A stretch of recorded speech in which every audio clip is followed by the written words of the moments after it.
आज काय विशेषचे प्रायोजक आहेत MDH मसाले. MDHनं जेवण दरवेळी मजेदार. MDH दम आलू, दाल तडका आणि मशरूम मसाला. MDH ने जेवण दरवेळी मजेदार. MDH सदैव तुम्हाला नवे स्वाद देण्यासाठी कटिबद्ध आहे. अँडेलिया स्फोटक आणि मनसुख हिरेन हत्या प्रकरणात NIA कडून आरोप निश्चिती. बडतर्फ पोलीस अधिकारी सचिन वाझे, प्रदीप शर्मांसह 10 आरोपींवर 5 वर्षांनी आरोप निश्चित. धोकादायक इमारतींचा प्रश्न पुन्हा एकदा ऐरणीवर. मुंबई महानगर प्रदेशात 8,000 इमारती धोकादायक. 8 महापालिका क्षेत्रांमध्ये धोकादायक इमारती, हजारो कुटुंब मृत्यूच्या सावटाखाली. सिद्धिविनायक मंदिराच्या दानपेटीतून 18 कोटींची चोरी. राज ठाकरेंचा गंभीर आरोप. मंदिरातल्या दान चोरीच्या चौकशीची मागणी, तर चोरी झाली नसल्याचं सदा सरवणकर यांचं स्पष्टीकरण. राष्ट्रवादी काँग्रेस शरदचंद्र पवार पक्षात मोठे फेरबदल. युवक शहर प्रदेशाध्यक्षपदी विशाल वाकडकर, तर विद्यार्थी अध्यक्षपदी सुशील बेर्डे यांची नियुक्ती. सुप्रिया सुळे, शशिकांत शिंदेच्या उपस्थितीमध्ये नियुक्त्या. अभिजित दिपकेंना भेटल्यामुळे एकनाथ शिंदेंनी संजय शिरसाट आणि बच्चू कडूंना झापलं. पूर्वकल्पना न देता परस्पर भेटल्यामुळे नाराजी, विश्वसनीय सूत्रांची माहिती.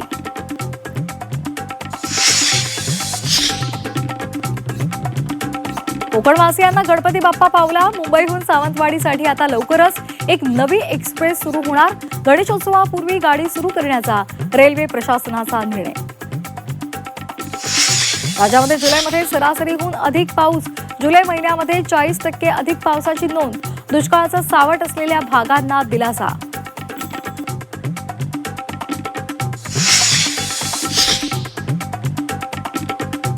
राज्यामध्ये आजही जोरदार पावसाचा इशारा. रायगड, पुणे, सातारा, घाट माथा या परिसरामध्ये मुसळधार पावसाचा अंदाज. विदर्भातल्या बहुतांश जिल्ह्यांमध्ये पावसाचा इशारा.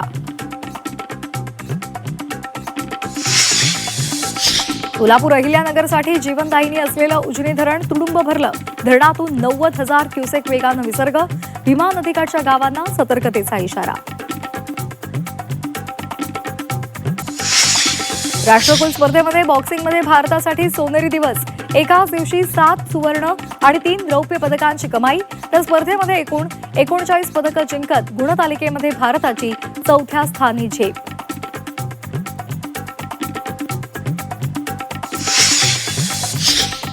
पंतप्रधान नरेंद्र मोदींचं आजपासून नशामुक्त युवा विकसित भारत संकल्प अभियान. तरुणांना नशेपासून दूर ठेवण्यासाठी नमो मंत्र.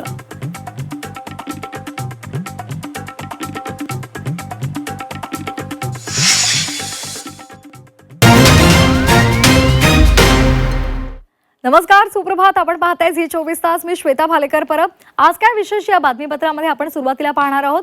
आजच्या लक्षवेधी अशा 3 महत्त्वाच्या बातम्या. पहिली महत्त्वाची बातमी आहे अँटेलिया स्फोटकं आणि मनसुख हिरेन हत्या प्रकरणाची. या प्रकरणात आता NIAनं आरोप निश्चित केलेले आहेत. बडतर्फ पोलीस अधिकारी सचिन वाझे, प्रदीप शर्मांसह 10 आरोपींवर 5 वर्षांनी आरोप निश्चित केलेत. दुसरी महत्त्वाची आणि मोठी बातमी आहे सिद्धिविनायक मंदिरासंदर्भातील. सिद्धिविनायक मंदिराच्या दानपेटीतून 18 कोटींची चोरी झाल्याचा खळबळजनक आरोप केला जातोय. मनसे अध्यक्ष राज ठाकरेंनी हा गंभीर आरोप केलेला आहे आणि या संदर्भात चौकशी व्हावी अशी मागणी सुद्धा केलेली आहे. तर चोरी झाली नसल्याचं स्पष्टीकरण सदा सरवणकर यांनी दिले. तिसरी लक्षवेधी बातमी आहे पावसासंदर्भातील. राज्यात आजही जोरदार पाऊस होईल असा इशारा हवामान खात्यानं दिलाय.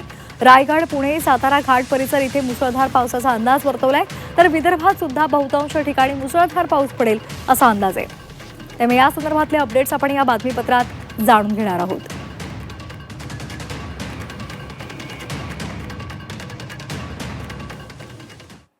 आणि या संदर्भात अधिक माहिती देण्यासाठी आपल्यासोबत जोडले गेलेले आहेत मुंबईतून आपले प्रतिनिधी स्वप्नील जाधव आपल्यासोबत जोडले गेलेले आहेत. अँटेलिया स्फोटकं आणि मनसुख हिरेन हत्या प्रकरणात त्यांच्याकडचे अपडेट्स ते आपल्यापर्यंत पोहोचवतील. तर पुण्यातून निलेश खरमरे आपल्यासोबत जोडले गेलेले आहेत. पावसासंदर्भातले त्यांच्याकडे काय अपडेट्स आहेत ते आपल्याला देणार आहेत. वळूया पुढच्या बातमीकडे. एक महत्त्वाची बातमी आहे. अँटेलिया स्फोटकं आणि मनसुख हिरेन हत्या प्रकरणामध्ये मुंबईतल्या विशेष NIA कोर्टानं आरोप निश्चित केलेले आहेत. बडतर्फ पोलीस अधिकारी सचिन वाझे आणि माजी एन्काउंटर स्पेशालिस्ट प्रदीप शर्मा यांच्यासह एकूण 10 आरोपींविरोधात अखेर 5 वर्षांनंतर आरोप निश्चित केलेले आहेत. आरोप निश्चिती झाल्यामुळे या हाय प्रोफाईल प्रकरणाच्या प्रत्यक्ष सुनावणीचा आणि खटल्याचा मार्ग अखेर आता मोकळा झालाय. सर्व आरोपींविरोधात बेकायदेशीर कृत्य प्रतिबंधक कायदा आणि भारतीय दंड संहितेच्या विविध गंभीर कलमांखाली खटला चालवला जाणार आहे.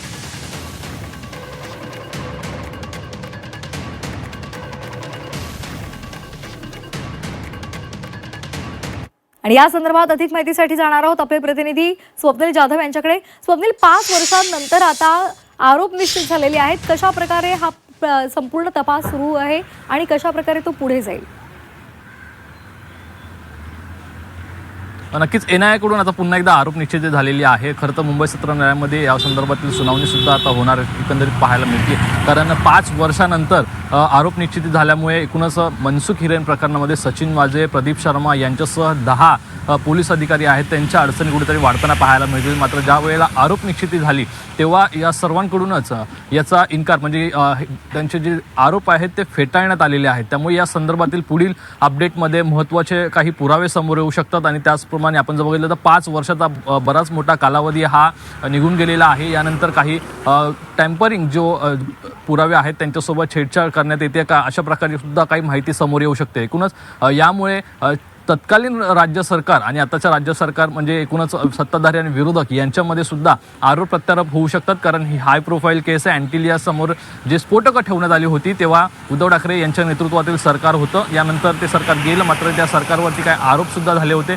मनसुख हिरेन जेव्हा खरं तर ठाण्याच्या खाडीमध्ये सापडले तेव्हा अनेक पुरावे समोर आले आणि यानंतर सचिन वाझे यांना अटक केली होती आणि एकूणच त्या ठिकाणी आणखी काही त्यांच्यासोबतचे जे साथीदार होते त्यांना अटक केली होती. मात्र काही लोकांना यातून जामीन जरी मिळाला असला तरी आता पुन्हा एकदा त्यांची पुन्हा चौकशी करण्यात येऊ शकते आणि महत्त्वाचे पुरावे हे NIAच्या हाती पुन्हा एकदा लागताना आपल्याला पाहायला मिळतील. धन्यवाद. त्यामुळे या संदर्भात आता काय कशा पद्धतीने तपास पुढे जातो आणि काय नेमके आणखीन या संदर्भात सुनावणी दरम्यान आरोप केले जातात आणि त्या संदर्भात काय पुरावे दिले जातात हे पाहणं सुद्धा महत्त्वाचं आहे. धन्यवाद दिलेल्या माहितीसाठी. वळूया पुढच्या बातमीकडे. प्रसिद्ध मंदिरांमधून कथित दानपेटीतल्या देणगी चोरीच्या प्रकरणावरून मनसे अध्यक्ष राज ठाकरेंनी खळबळजनक आरोप केलाय. मुंबईतल्या सिद्धिविनायक मंदिराच्या दानपेटीतून तब्बल 18 कोटींची चोरी झाल्याचा आरोप राज ठाकरेंनी एका पत्राच्या आधारे केलाय. उपमुख्यमंत्री एकनाथ शिंदेंना लिहिलेल्या पत्राच्या आधारे त्यांनी हा आरोप केलाय. आता मंदिरांवर विश्वास ठेवायचा कसा असा सवाल सुद्धा त्यांनी उपस्थित केला. ट्रस्टनं पत्रामध्ये चौकशीची मागणी केली आहे, मात्र त्यामध्ये चोरीचा उल्लेख नाहीये असं स्पष्टीकरण सदा सरवणकर यांनी दिलेलं आहे.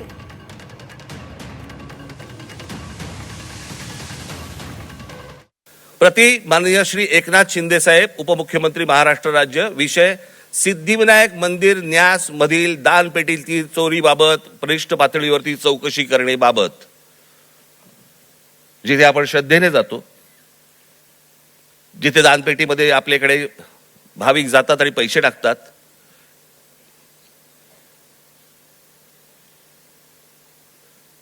त्याचं कारण असतं ते धर्मासाठी म्हणून आपण असे टाकतो. हे असल्या चोऱ्या होत आहेत. ही माणसं सगळी मंदिरं लुटतायत. हाच तो तरुण, हेच ते विद्यार्थी परीक्षांच्या वेळेला नोकरीसाठी मंदिरामध्ये जात आहेत, पायऱ्या झिजवतायत, सांगतायत देवाला मला नोकरी मिळू देत, आणि त्याच मंदिरामध्ये चोऱ्या होत आहेत. 1996 साली या महाराष्ट्राच्या युवकांकरता रोजगार निर्माण करून देण्याच्या दृष्टिकोनातून जी शिवउद्योग सेना स्थापन केली होती, मायकल जॅक्सनला बोलवलं होतं, मायकल जॅक्सनला नाचवलं होतं आणि त्या कार्यक्रमाच्या चॅरिटी इव्हेंटच्या आधारावरती पैसे जमा केले होते. त्या पैशांवरती किती मराठी तरुणांना त्यांनी उद्योगधंदे दिले, किती मराठी तरुणांना त्यांनी नोकऱ्या दिल्या, किती मराठी तरुणांचं त्यांनी स्किल डेव्हलपमेंट केलं, याचं उत्तर देऊ शकत नाहीत राज ठाकरे. माझी चॅलेंज आहे राज ठाकरेंना. काही गैरसमजाने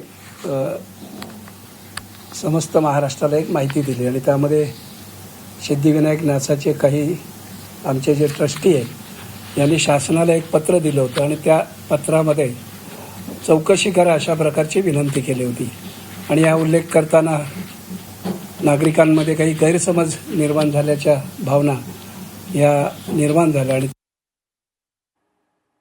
एकनाथ शिंदेंनी संजय शिरसाट यांना झापलेला आहे अशी माहिती सूत्रांनी दिली आहे. शिरसाट दिपकेंना भेटल्यामुळे शिंदे नाराज आहेत असं सुद्धा कळतंय. शिंदेंनी शिरसाटांना फोनवरून या संदर्भात विचारणा केल्याची सुद्धा माहिती सूत्रांकडून मिळाली आहे. भाजपनं सुद्धा शिंदेकडे या संदर्भात नाराजी व्यक्त केली अशी चर्चा आहे. बच्चू कडू यांनाही एकनाथ शिंदेंनी सुनावलेलं आहे अशी माहिती सूत्रांकडून समोर आली आहे.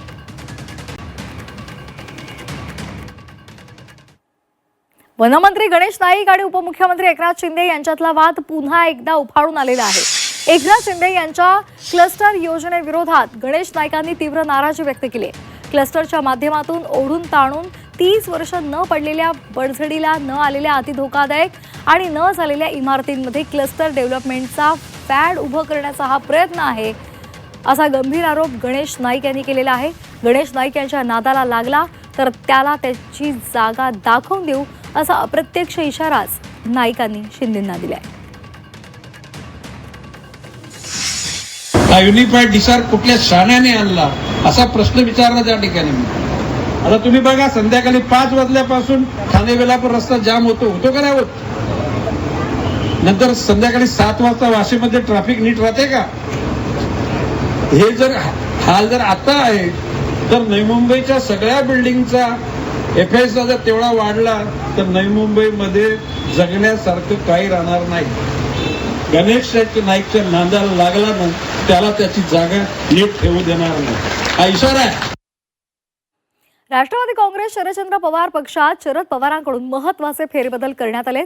पक्षाचे युवक अध्यक्ष मेहबूब शेख आणि विद्यार्थी अध्यक्ष सुनील गव्हाणे यांचा कार्यकाळ संपुष्टात आल्यानंतर त्यांच्या जागी आता पक्षाच्या नव्या नियुक्त्या झालेल्या आहेत. विद्यार्थी अध्यक्ष सुशील बेर्डे यांचे प्रदेशाध्यक्ष शशिकांत शिंदे, पक्षाच्या राष्ट्रीय कार्याध्यक्षा सुप्रिया सुळे यांच्या उपस्थितीमध्ये नियुक्ती करण्यात आली आहे. तर पक्षाच्या युवक अध्यक्षपदात विभागणी करून एक ग्रामीण आणि एक शहरी युवक अध्यक्ष असं पद नेमण्याचा निर्णय घेण्यात आलेला आहे. आणि त्यानुसार युवकाच्या शहरासाठीच्या प्रदेशाध्यक्षपदी विशाल वाकडकर यांची नियुक्ती केली आहे. यापूर्वी महाराष्ट्र युवती अध्यक्ष पद देताना बदल करत शहर आणि ग्रामीणसाठी अध्यक्ष निवड करण्यात आली. मनाली भिलारे यांची शहराच्या युवती प्रदेशाध्यक्ष तर अमृता कालदाते यांची ग्रामीण प्रदेशाध्यक्ष म्हणून नियुक्ती करण्यात आली आहे.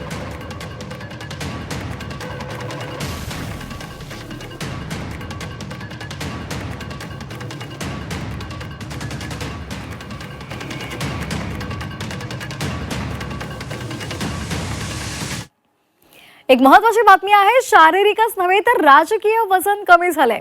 येणारा काळ हा आपलाच असेल. फिट राहण्यासाठी जिमवर भर आहे, असं माजी मंत्री धनंजय मुंडे यांनी म्हटलेलं आहे. जाहीर कार्यक्रमामध्ये फिटनेस दाखवेन असं सुद्धा त्यांनी म्हटलेलं आहे. धनंजय मुंडे यांनी वजनावर मिश्किल टिप्पणी केली आहे.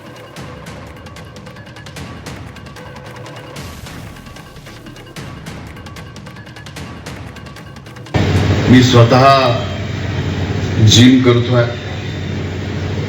बऱ्यापैकी मी स्वतः वजन माझं कमी केलंय. असंही सर्व क्षेत्रातलं आपलं वजन कमी झालं होतं,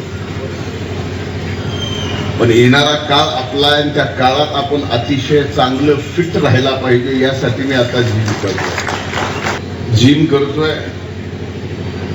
कामाच्या व्यापामुळं कधीतरी कमी जास्त होत आहे, पण वकील साहेब, एक सभा आपल्याला अशी करायची आहे की ज्या सभेत मी भाषण करणार नाही, तर या वयात सुद्धा आपण शारीरिक किती सदृढ आहेत याच्यासाठी सभेला आलेल्या लोकांना आपलं शर्ट काढून दाखवायचं आहे की.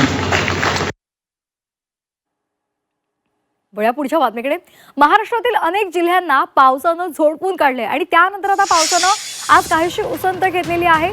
तरी सुद्धा काही ठिकाणी पुराचं पाणी अद्यापही ओसरलेलं नाहीये. या दरम्यान हवामान विभागाकडून राज्यातील 19 जिल्ह्यांना पावसाचा अलर्ट जारी केले आहे. हवामान विभागानं रायगड, रत्नागिरी या जिल्ह्यांना पावसाचा येलो अलर्ट दिलाय. तसंच पुणे घाट परिसर, कोल्हापूर घाट परिसर आणि सातारा घाट परिसराला जोरदार पावसाचा इशारा दिलाय. या भागातही येलो अलर्ट दिलेला आहे. विदर्भात अतिवृष्टीचा अंदाज वर्तवलाय. अकोला, अमरावती, चंद्रपूर, गडचिरोली, गोंदिया, वाशिम या जिल्ह्यांना पावसाचा अलर्ट दिलेला आहे. या जिल्ह्यांमध्ये वाऱ्याचा वेग हा ताशी 30 ते 40 किलोमीटर इतका असेल अशी शक्यता सुद्धा वर्तवलेली आहे.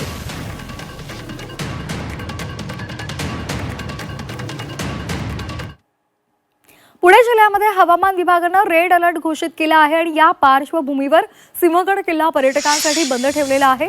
सुट्टीच्या दिवशी सुद्धा मोठ्या प्रमाणात पर्यटक किल्ल्यावर येतात आणि त्यामुळे त्यातच रेड अलर्ट आहे आणि म्हणूनच आज किल्ल्यावर बंदी आहे.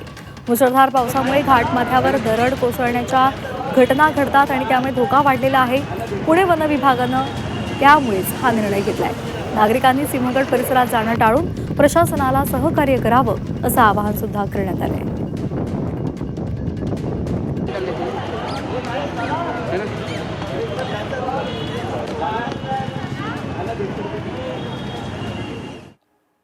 अधिक माहितीसाठी आपण जाणार आहोत आमचे प्रतिनिधी निलेश खरमरे यांच्याकडे.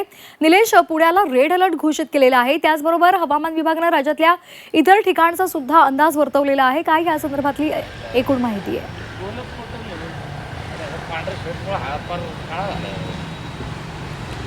श्वेता, जर बघितलं तर पुढील 5 दिवसांसाठी 19 जिल्ह्यांना हा येलो अलर्ट जे आहे ते हवामान विभागाने दिलेला आहे. विशेष करून जर बघितलं तर कोकण असेल किंवा पश्चिम महाराष्ट्र असेल या भागामध्ये काल आणि आजपर्यंत हा रेड अलर्ट देण्यात आला होता. पश्चिम महाराष्ट्रात जर बघितलं तर साताराचा घाटमाथा असेल, कोकणातला रायगडचा घाटमाथा असेल, पुण्याचा घाटमाथा असेल, या परिसरामध्ये रेड अलर्ट जो आहे तो आजही आपल्याला पाहायला मिळत आहे.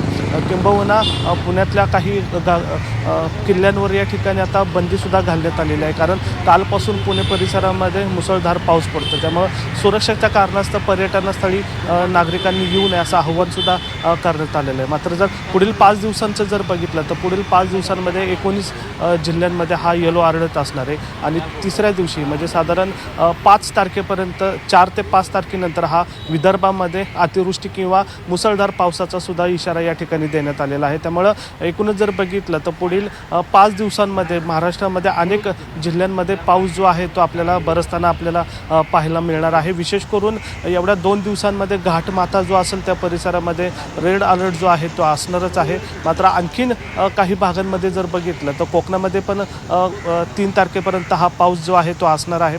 3 तारखेनंतर हा विदर्भामध्ये पाऊस आपल्याला प्रामुख्याने जाणवणार आहे. त्यामुळे काही प्रमाणामध्ये शेतीसाठी हा पाऊस हा पूरक असल्याचं या ठिकाणी तज्ज्ञांनी सांगितलेलं आहे. मात्र या पावसाची जर वेग जर बघितला तर ताशी 40 ते 50 असा असणार आहे. मात्र घाटमाथ्यावर हा जो पाऊस आहे तो अति प्रमाणात असल्याची शक्यता या ठिकाणी वर्तवण्यात आलेली आहे. विशेष करून रायगड, रत्नागिरी, पश्चिम महाराष्ट्रातला काही घाटमाथा आणि पुण्यातला घाटमाथा या परिसरामध्ये हा पाऊस जो आहे तो अतिस्वरूपाचा असणारच आहे पुढच्या 5 दिवसांमध्ये. मात्र विदर्भ किंवा मराठवाड्यामध्ये जर बघितलं तर त्या ठिकाणी पण पावसाची शक्यता या ठिकाणी वर्तवण्यात आलेलं आहे. त्यामुळे एकूणच जर बघितलं तर पुढील 5 दिवसांमध्ये संपूर्ण राज्यामध्ये पाऊस जो आहे तो आपल्याला बरसताना आपल्याला पाहायला मिळणार आहे. श्वेता, धन्यवाद आपण दिलेल्या सविस्तर माहितीसाठी निलेश. वळूया पुढच्या बातमीकडे. मालेगाव आणि जळगावकरांना एक मोठा दिलासा मिळालाय. गिरणा धरण 100% भरलेलं आहे आणि या धरणातून पाण्याचा विसर्ग सुद्धा वाढवलेला आहे. गिरणा धरणाचे 6 वक्र दरवाजे 180 सेंटीमीटरनं उघडलेले आहे. गिरणा नदीकाठच्या गावांना त्यामुळे सतर्कतेचं आवाहन सुद्धा करण्यात आलंय. मालेगाव, नांदगाव आणि जळगावकरांचा पाण्याचा प्रश्न आता सुटलेला आहे. आपण हे दृश्य पाहतोय. गिरणा धरण 100% भरलेलं आहे आणि त्यामुळे त्यातून आता विसर्ग सुरू झालेला आहे आणि त्यामुळे आता तिथल्या आसपासच्या परिसराला आणि इतर गावांना सतर्कतेचा इशारा सुद्धा देण्यात आलेला आहे. मात्र यामुळे आता मालेगाव आणि जळगावचा पाण्याचा प्रश्न सुटलेला आहे. भीमा नदी दुथडी भरून वाहायला लागलेली आहे. उजनी आणि वीर धरणातून भीमा नदीमध्ये पाण्याचा विसर्ग होतोय. नदीकाठच्या शेतामध्ये पाणी शिरलेलं आहे आणि त्यामुळे आता शेतकऱ्यांचं नुकसान होण्याचा धोका निर्माण झालाय. नागरिकांना सतर्क राहण्याचं आवाहन सुद्धा करण्यात आलंय. उजनी आणि वीर धरणातून भीमा नदी आणि त्याचबरोबर नीरा नदीमध्ये सोडलेल्या पाण्यामुळे पंढरपूरमध्ये भीमा नदी दुथडी भरून वाहू लागली आहे. सध्या 1 लाख क्युसेक पाण्याचा विसर्ग या नदीपात्रात केला जातोय.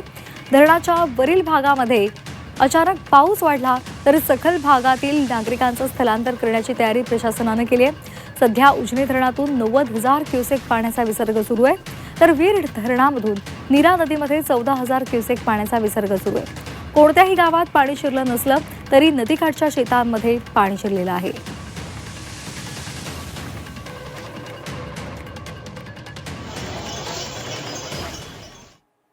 राज्यामध्ये जुलैमध्ये सरासरीहून अधिक पाऊस झालेला आहे. जुलै महिन्यामध्ये 40% अधिक पावसाची नोंद झाली आहे. दुष्काळाचं सावट असलेल्या भागांनाही दिलासा मिळालाय. जूनमध्ये पावसानं ओढ घेतलेली होती आणि त्यानंतर जुलैमध्ये मात्र त्याने जोरदार बरसायला सुरुवात केली. ऑगस्ट महिन्यामध्ये पावसानं ओढ देईल अशी शक्यता सुद्धा हवामान विभागानं वर्तवली आहे. एल निनोची स्थिती अधिक तीव्र होण्याचा अंदाज आहे. मात्र जून महिन्यामध्ये झालेल्या दमदार पावसामुळे दिलासा मिळालेला आहे.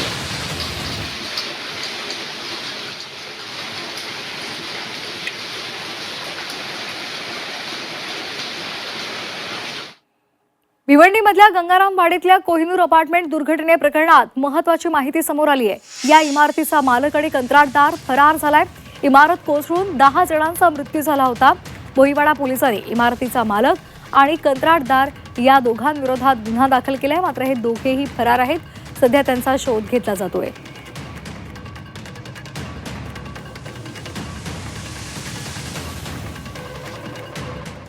भिवंडीमधल्या इमारत दुर्घटनेनंतर आता धोकादायक इमारतींचा प्रश्न पुन्हा एकदा समोर आलाय. मुंबई महानगर प्रदेशामध्ये 8,000 इमारती या धोकादायक आहेत. 8 महापालिका क्षेत्रांमध्ये धोकादायक इमारती असल्याची माहिती समोर आली आहे. हजारो कुटुंब त्यामुळे मृत्यूच्या सावटाखाली आहेत. भिवंडीमधील कोहिनूर अपार्टमेंट दुर्घटनेनंतर धोकादायक इमारतींचा प्रश्न पुन्हा एकदा ऐरणीवर आलाय. मुंबई महानगर प्रदेशातील धोकादायक इमारतींचा वास्तव दिवसेंदिवस गंभीर होत चाललंय. ठाणे, नवी मुंबई, कल्याण, डोंबिवली, भिवंडी, उल्हासनगर, मीरा भाईंदर, वसई, विरार आणि पनवेल या 8 महापालिका क्षेत्रांमध्ये एकूण 7,840 धोकादायक इमारती आढळल्या आहेत आणि त्यापैकी 765 आणि मुंबईतील 174 इमारती अतिधोकादायक श्रेणीमध्ये आल्या आहेत. या इमारती कोणत्याही क्षणी कोसळण्याचा धोका असून हजारो कुटुंब मृत्यूच्या सावटाखाली राहत आहेत. या इमारती तातडीनं रिकाम्या करून आवश्यकतेनुसार पाडण्याचे आदेश प्रशासनानं दिलेत. तर सहकार्य न करणाऱ्या रहिवाशांवर पोलिसांच्या मदतीनं कारवाई करण्याचा इशारा सुद्धा देण्यात आलाय.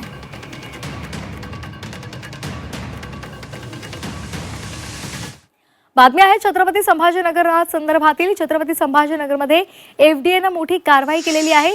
3 लाखांहून अधिकचा भेसळयुक्त साठा जप्त केलाय. तूप, पनीर आणि खाद्यतेलाचा साठा जप्त केलाय. दूध डेअरीचा परवाना निलंबित करण्यात आलाय. त्याचबरोबर उत्पादन युनिट सुद्धा बंद करण्यात आलेलं आहे. तर गेल्या काही दिवसांपासून सातत्यानं अन्न आणि औषध प्रशासन विभागाकडून धाडी टाकल्या जात आहेत आणि भेसळ आहे की नाही याचा तपास केला जातोय. त्यानुसार छत्रपती संभाजीनगरातल्या चिकलठाणा भागामध्ये कारवाई करण्यात आली आहे. तूप, पनीर आणि तेलाचे नमुने तपासणीसाठी पाठवलेले आहेत.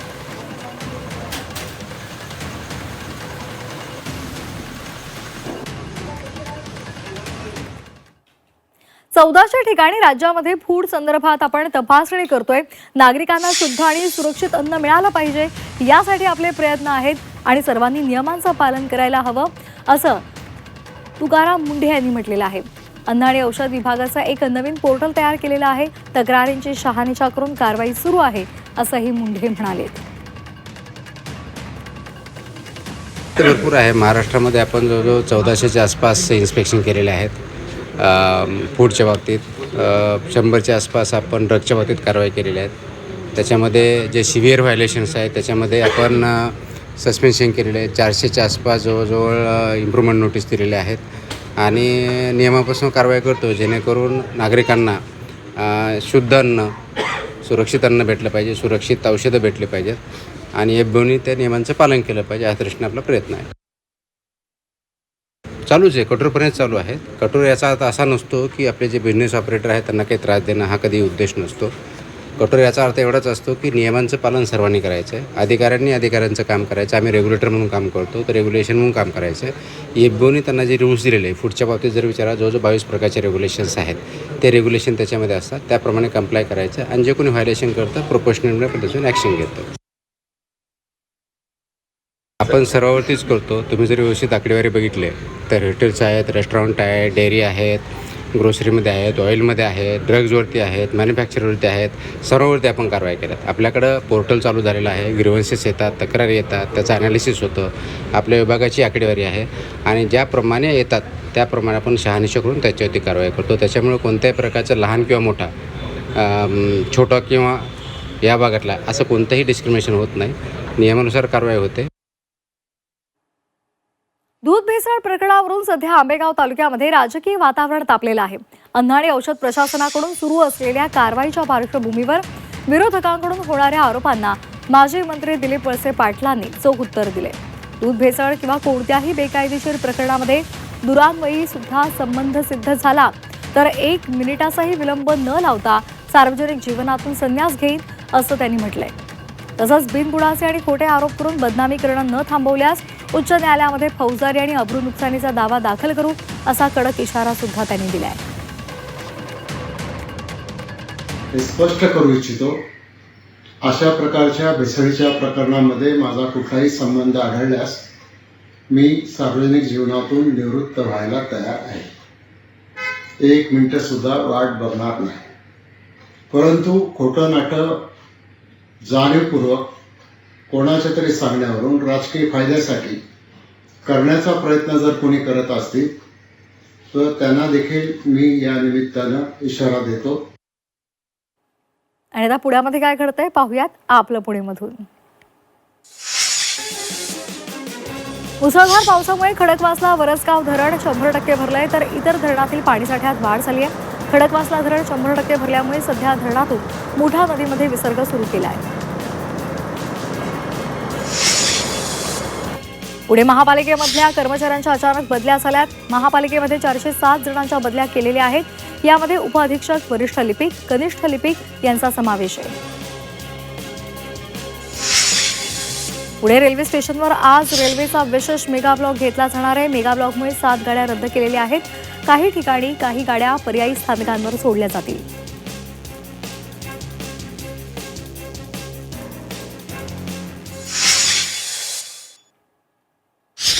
आणि आता पाहणार आहोत नाशिकमधल्या महत्त्वाच्या बातम्या. मालेगावच्या चांदवड टोल नाक्यावर पोलिसांनी कारवाई करत कारमधून 139 ग्रॅम MD जप्त केलंय. या प्रकरणात मालेगावच्या 3 जणांना अटक झाली आहे. चांदवड पोलिसांनी पुढला तपास सुरू केला आहे. नाशिकच्या सुरगाणा तालुक्यातील भिवतास धबधबा संततधार पावसामुळे पूर्ण क्षमतेनं प्रवाहित झालेला आहे. हजारो फूट उंचीवरून कोसळणारा जलप्रवाह हिरवाई आणि धुक्यामुळे नटलेला परिसर पर्यटकांना आकर्षित करतोय. सततच्या पडणाऱ्या पावसामुळे मालेगाव तालुक्यातील प्रमुख मोसम नदीला पूर आलाय.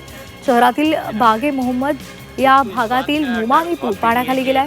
अनेक वस्त्यांमध्ये पुराचं पाणी शिरलंय. मात्र पुराच्या पाण्यामध्ये एक लहान बालक पोहण्याचा स्टंट करत असल्याचा व्हिडिओ सोशल मीडियावर व्हायरल होतो. आपके बच्चे अगर तैराकी भी है, तैरना जानते भी है, तो उनको. छत्रपती संभाजीनगरच्या गंगापूर अहिल्यानगर महामार्गावर भीषण अपघात झालाय. मुख्य रस्त्यावरचा टायर फुटला आणि त्यानंतर एक मोठा ट्रक रस्त्यावर उभा होता. यावेळी भरधाव आयशर ट्रक थेट उभ्या असलेल्या ट्रकला जाऊन आदळला आणि या अपघातामध्ये वाहनांचं मोठं नुकसान झालंय.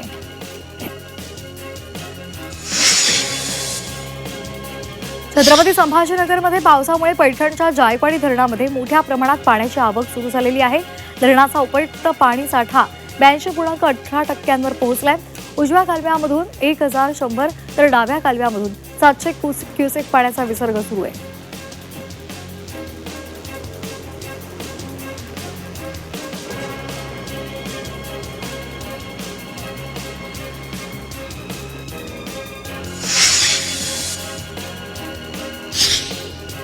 छत्रपती संभाजीनगरात FDAनं मोठी कारवाई केली आहे. या कारवाईमध्ये 3 लाखांहून अधिकचा भेसळयुक्त साठा जप्त केलाय. या ठिकाणी तूप, पनीर, खाद्यतेलाचा साठा जप्त केलेला आहे. तसंच दूध डेअरीचा परवाना निलंबित केलाय.